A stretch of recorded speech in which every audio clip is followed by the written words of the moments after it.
Howdy, and welcome to episode 17 of the Plutarch Project podcast, a bi-weekly-ish podcast based on topics in the humanities, history, literature, mythology, philosophy, and more. I'm your host, Josh Niebert, and today we will be traveling back to ancient Egypt to take a gander at the crocodile-headed god Sobek and or Sebek. So, grab your best mud boots, bring some shiny jewels to adorn Petsushos with, and click your heels 3 times. 1, 2, 3. We're going way back to early ancient Egypt. Whee!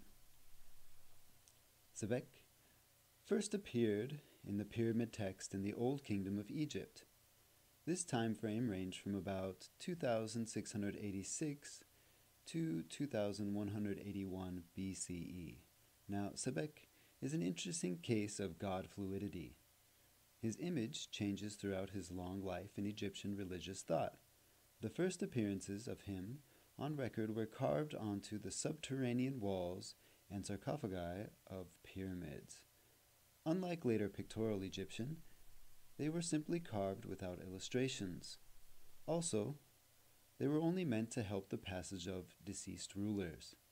The function of these writings were twofold: sacerdotal texts and personal texts.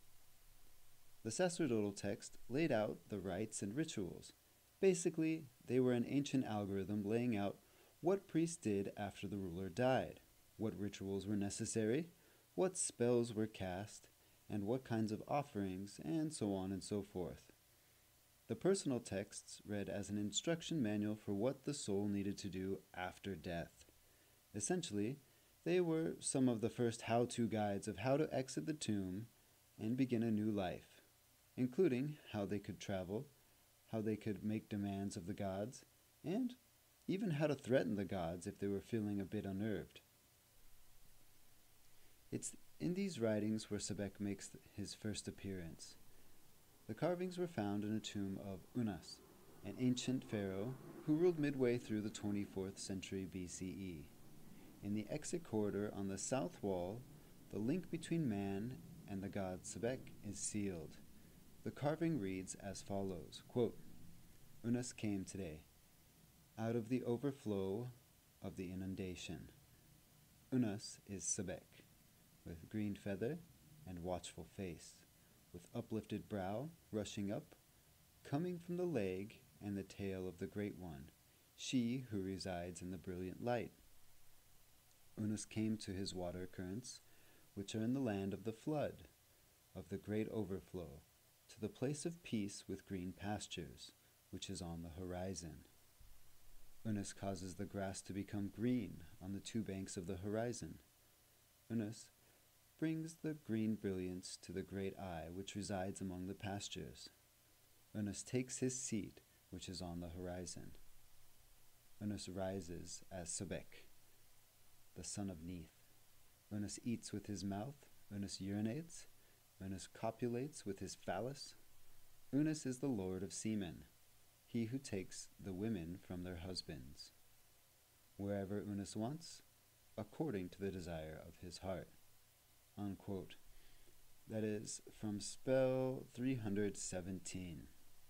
By showing the transformation of a human pharaoh into a god, the ancient Egyptians were able to display their ruler's godliness in a human form, one that would be superseded in the afterlife. The imagery of water and fertility present in the text played no small role in Egyptian society. Both were important to everyday life. Without the Nile and other waters, Egypt simply couldn't exist. Without a little hanky-panky, there would be no more Egyptians. As you can see, Sebek had a link with fertility. The Lord of Semen is no easy title to bear. Scholars debate as to the etymology of the name Sebek and Sobek, though most agree it relates to the verb to impregnate, or, if called Sobek, it simply means crocodile. An alternative writing means to unite, thereby meaning Sebek could possibly translate to he who unites. But unites what? Good question. To obtain this answer, we have to look at the coffin texts. In spell 158 of the coffin texts, Sobek plays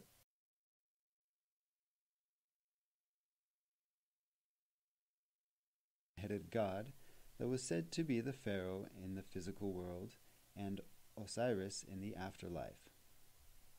In the myth, Re, or Ra, announces that Horus has been injured. His mother Isis has cut off his hands and cast them into a river. Re asks Sobek if he can retrieve them. Sobek accomplishes this task by creating a fish trap to retrieve the hands of Horus. Thus his name, pronounced slightly different, could be a reference to this myth of reuniting the hands of Horus. Sebek was the son of the primordial goddess Neith. Neith was claimed to be one of the original deities and central creator goddess of ancient Egypt. She created the universe and set the clockwork that governs how it functions. If looked at symbolically, she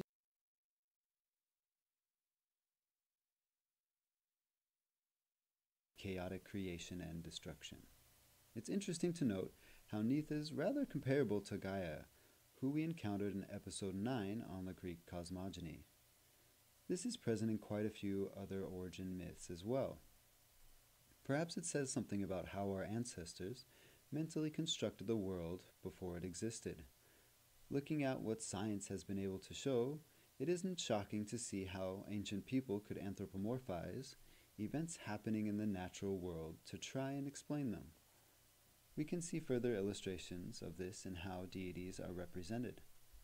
Neith's anthropomorphic representation is often portrayed as a fierce goddess, a woman wearing a red crown, occasionally holding or using a bow and arrow or scepter.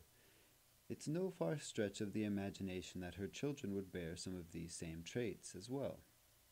Sebek was not only interested in fertility, but also portrayed with a healthy dose of fierceness as well. I mean, he does have a crocodile head after all. Sebek's anthropomorphic representation was portrayed as a human having a crocodile head, or just as a simple crocodile. Later, during the Middle Kingdom era, he came to be associated with Horus.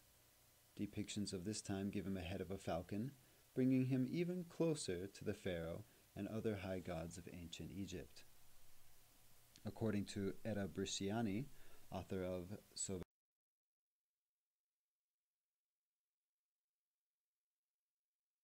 and pointed of teeth, unquote. All of these attributes are undoubtedly taken from the natural world and placed onto the idea of a god or goddess, making them less abstract to the common person. Sebek's role as a god was as an aquatic deity,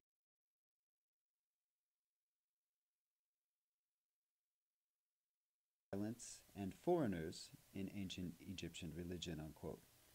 Sebek was, in a sense, the anthropomorphized fear people felt when having to deal with the large quantity of crocodiles in the region, though this association changed over the long life of Sebek as a god. Sebek's main domain was the Nile River. The coffin texts refer to him in spells 268 and 285 as, quote, Sobek, Lord of the Winding Waterway, unquote. He governed the flow and fertility spawning from the Nile River. In fact, he was often hailed as the deity that could protect a traveler in the afterlife, being the deity of the river that existed there as well. He could be called upon to help them through the aquatic obstacle course that faced them in the afterlife. For these reasons, Sebek played a large role in the rule of Amenemhat III. Amenemhat III was a pharaoh of the 12th dynasty of ancient Egypt. He ruled from about 1860 BCE to about 1814 BCE. His reign is often regarded as a golden age of the Middle Kingdom. Amenemhat III was a big fan of Sebek, so much so that his daughter, the future first female pharaoh of ancient Egypt, first confirmed female pharaoh of Egypt, was named Sobek Neferu. Amenemhat III saw the need for the grain supply of Egypt to grow, and the Fayum Valley offered that opportunity. The work had been begun by his father, Senusret III, but came to fruition under Amenemhat III. A huge canal project was created to connect the Fayum Valley to the Nile. As historian Yuval Noah Harari writes, quote, "An intricate system of dams, reservoirs, and subsidiary canals diverted some of the waters to Fayum, creating an artificial lake holding 50 billion cubic meters of water. By comparison, Lake Mead, the largest man-made reservoir in the United States, formed by the Hoover Dam, holds at most 35 billion cubic meters of water," unquote. This was by no means a small project. In a time when modern machines and chemistry, I'm thinking dynamite here, folks, were unknown, it took a whole lot of blood, sweat, and muscle power to complete such a feat. It completely altered the area, from a swamp swarming with crocodiles into lush land filling the bellies of ancient Egyptians. On the shores of this lake, Sebek was given a very special place in society. They constructed the city of Shedet, which the Greeks would later call Crocodipolis. Sounds like a Sharknado spin-off, but Sebek was one of the cultural myths helping to bind ancient Egyptians together under a common identity. In the temple of Sebek, in Shedet, they kept watch over a crocodile named Petsuchos. This crocodile was considered to be the living incarnation of the god Sebek. Being such, it was treated particularly well. A lot of folks today treat their pets particularly well, but they don't have anything on how this crocodile was treated. You know, some people may dress them up, groom them, take them to daycare, clean up their fecal matter, and maybe even give them a bit of swag. Imagine that, but having an entire temple devoted to the worship and care of your pet crocodile. Harari writes, quote, "Just like the living god Pharaoh, the living god Petsuchos was lovingly groomed by the attending priests, who provided the lucky reptile with lavish food and even toys and dressed him up in gold cloaks and gem-encrusted crowns," unquote. When the crocodile died, it was carefully embalmed, mummified, and buried with honors. Then they would choose another crocodile to take its place.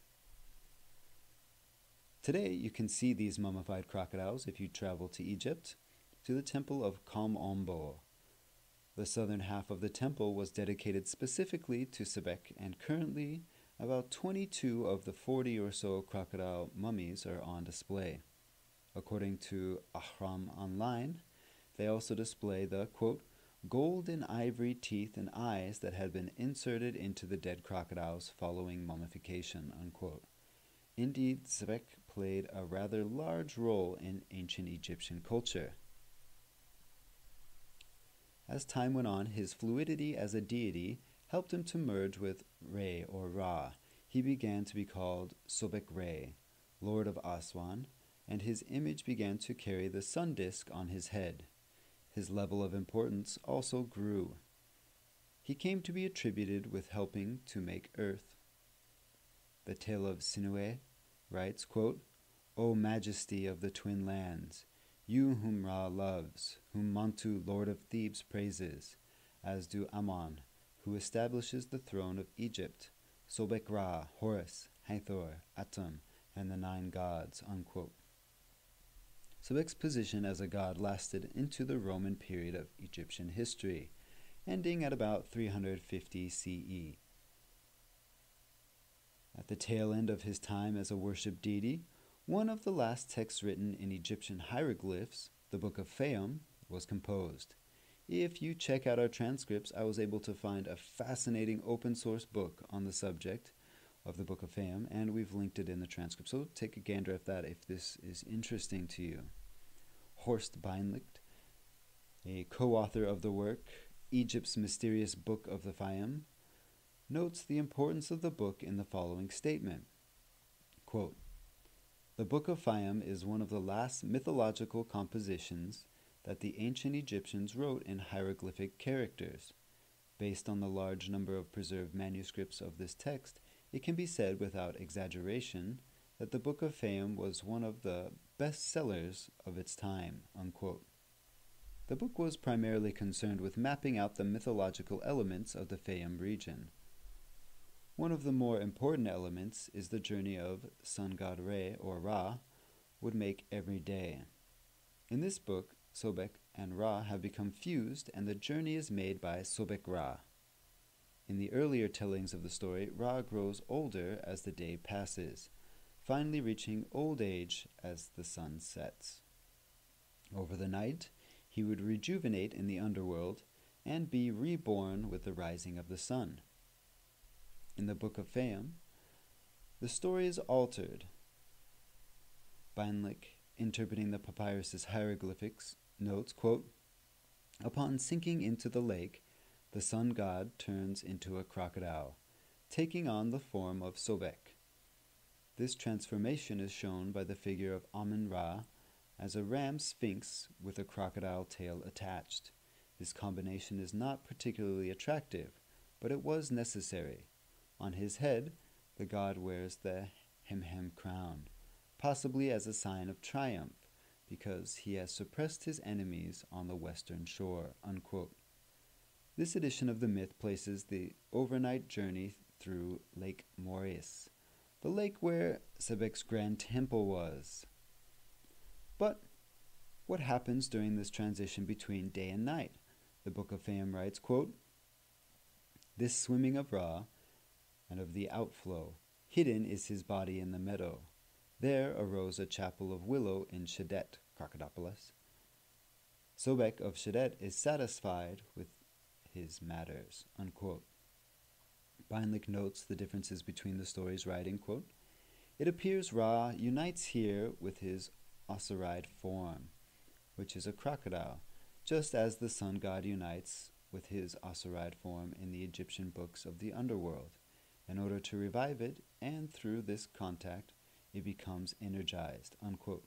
Just a brief side note here, Osiride form meaning the form of the god in the underworld or afterlife. In a sense, the lake becomes a metaphor for the great lake of existence mentioned in the story of Neith. Over the course of the night, the god is able to reassemble himself. In a sense, he is given the power to recreate himself, and is reborn only once he rises above the waves of the lake. This myth was accepted alongside other myths. It's important to note that they were all generally accepted and not in competition with each other. Each region had their own discrepancies and ideas about the gods, yet they were all still connected under a common religious identity, which is undoubtedly a grand reason for their long-standing success in the ancient world. Yuval Noah Harari comments on this, stating, quote, "Pharaoh and Sobek were imaginary entities that did nothing to raise or lower the Nile water level. But when millions of people believed in Pharaoh and Sobek, and therefore cooperated to build dams and dig canals, floods and droughts became rare," unquote. The power of myth is the power to bring people together for a common cause. Sebek, the pharaohs, and countless other people, deities, and ideas have done and continue to do the same. If you don't think the ideas of fictional things still reign supreme, consider how we reference the achievements of large groups of individuals under a collective imaginary idea. For example, Disney made The Lion King. Tesla built an electric car that goes 0 to 60 in 3.2 seconds. NASA sends people into space. The gods of ancient times could just be considered ancient ideological brands. Of course, there were a lot of people behind them, and it's not an individual that creates these things, but nonetheless, people unite under these ideas, making them powerful. And this is a trend that continues even into the 21st century. Although his time as a worship god ended, Sebek is still referenced in contemporary culture. One of the more potent modern examples is from the Assassin's Creed franchise. In the Assassin's Creed Origins installment, Sobek is referenced in an almost entirely fictional way. Fandom.com describes the in-game history of this storyline, stating, quote, "At some point before 48 BCE, A cult of Sebek arose in Crocodipolis, but it was soon corrupted. The cult fed civilians to crocodiles in secret parties held by the embalmer, called Sobek's secret feasts. They had the tame crocodiles at the temple of Sobek, especially the great albino Petsuchos, poisoned by Melina, the hibiscus, and even slaughtered crocodiles and used their badly mummified corpses to smuggle gold and valuables. At the center of all these schemes was Sehetep, the high priest of the temple of Sobek, the leader of the cult. In due course, the Medjay Bayek of Siwa discovered the cult and ended its practices, one after another. Unquote. It's fantastic to see bits and pieces of the humanities finding their way into more and more modern forms of media, even if their appearance is even more fictionalized for the modern audiences they serve. Next time you play a video game, watch Netflix or Hulu, or even enjoy an old VHS tape, what's that? Take a moment to think about the myths being perpetuated through the entertainment medium. And if you find something particularly interesting, shoot us an email or Facebook message to let us know. Thanks for listening. Onward. Howdy. If you enjoyed this podcast and find it interesting, valuable, or in need of some constructive criticism, let us know in the comments, via Facebook, or through email. If you really like us, consider supporting us. Even a simple click on an advert on our website helps out enormously. Last month was a great month, and we'd like to thank all of you folks who took a moment to click on an advert or shop through the Amazon banner.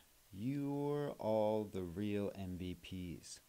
We also have a lonely Patreon page. For the price of a cheap coffee, you could help us increase the quality of our content. Check out the website, plutarchproject.com. That's plutarchproject.com. And click on Support Us for more details. It's in the menu on the header. Or, if you're watching via YouTube, just check out the video description for transcripts and all